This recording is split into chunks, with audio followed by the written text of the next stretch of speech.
నమస్తే NCN news కి స్వాగతం. నా పేరు హరిప్రియ. బులెటిన్ లో ముందుగా హెడ్లైన్స్.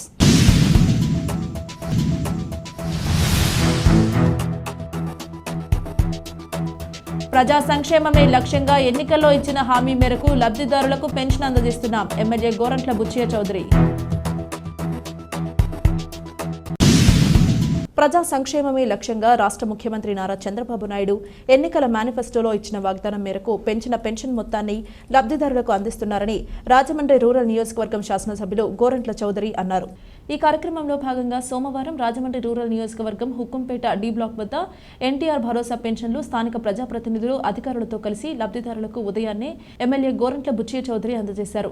ఈ సందర్భంగా ఎమ్మెల్యే గోరంట్ల బుచ్చయ్య చౌదరి మాట్లాడుతూ రాష్ట్ర ప్రభుత్వం ఆర్థికంగా ఎన్ని ఇబ్బందులు ఉన్నప్పటికీ ఎన్నికల్లో ప్రజలకు ఇచ్చిన హామీ మేరకు ప్రభుత్వం ఏర్పడిన నెల రోజుల్లోనే పెన్షన్లు లబ్ధిదారులకు అందజేసిన ఘనత ఈ ప్రభుత్వానికి దక్కుతుందని అన్నారు. గత 3 నెలలు బకాయిలు 3,000 రూపాయలతో పాటు జులై మాసంలో అందించే 4,000 రూపాయలు కలుపుకుని మొత్తం లబ్ధిదారులకు 7,000 రూపాయలు అందిస్తున్నామని తెలిపారు. 3,000 రూపాయల నుంచి 6,000 రూపాయలకు పెంచి పెన్షన్ అందిస్తున్నామన్నారు. నడవలేని బయటకు వచ్చే పరిస్థితి లేని వారికి వైద్య పెన్షన్గా 10,000 రూపాయలు అందిస్తున్నామని తెలిపారు.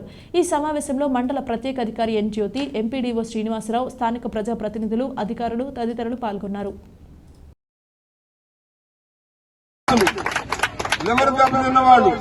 అలాంటి వాళ్ళకి 10,000 రూపాయలు, కుస్తీ వ్యాధిగ్రస్తులకు 4,000 రూపాయలు, మత్స్య కార్మికులకు, చేనేత కార్మికులకి, దప్ప కళాకారులకి అందరికీ కూడా 4,000 రూపాయలు పెన్షన్.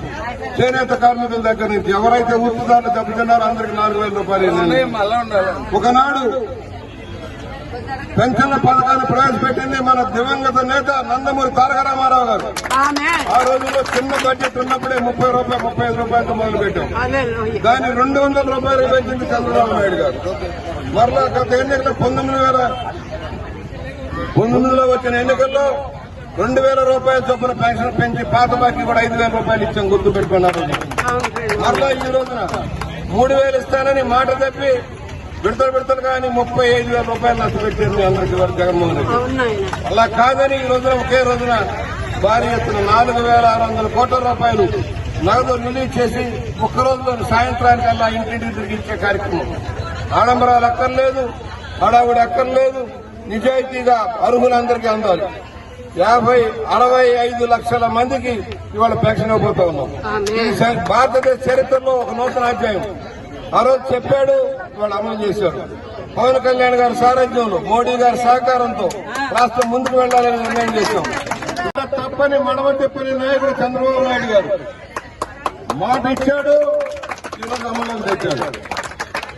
రాష్ట్రం ఆర్థికంగా ఎన్నో ఇబ్బందుల్లో ఉన్నా గత ప్రభుత్వ నిర్వాహకం వల్ల 11 లక్షల కోట్ల రూపాయలు అప్పులో కూరుకుపోయిన, లక్షలాది కోట్ల రూపాయలు బిల్లులు పెండింగ్ ఉన్నా కూడా అభివృద్ధి నోచుకొని ఈ ప్రాంతంలో పేదల సంక్షేమం కోసం పెంచిన పెన్షన్ ఇస్తా ఉన్నాం. అధికారంలోకి వచ్చిన నెల రోజుల్లోపే మీకు చెప్పిన ప్రకారం 4,000 రూపాయల పెన్షన్ ఇవ్వడం జరుగుతోంది. ఈ నెల 4,000 కాదు, ఏప్రిల్ నుంచి పెండింగ్ లో ఉన్న 3,000 రూపాయలు కూడా కలిపి 7,000 రూపాయలు వాళ్ళ పెన్షన్దారులకు ఇంటింటికి వచ్చేపోతా ఉన్నాం. 1వ తారీఖు నుంచి 4,000 రూపాయలు. ఎవరైతే వికలాంగులు ఉన్నారో వాళ్ళకి ఇప్పటిదాకా 3,000 పెన్షన్. ఈ నెల నుంచి వాళ్ళకి 6,000 రూపాయల పెన్షన్, వికలాంగులకు 6,000 రూపాయల పెన్షన్. పాత బాకీ కూడా కలిపి 9,000 రూపాయలు ఇవ్వబోతా ఉన్నాం. ఇది కాకుండా మంచాన పడి అసలు నడవలేక బయటకు రాలేని పరిస్థితుల్లో ఉన్న వాళ్ళకి 15,000 రూపాయల పెన్షన్ రాబోతాం.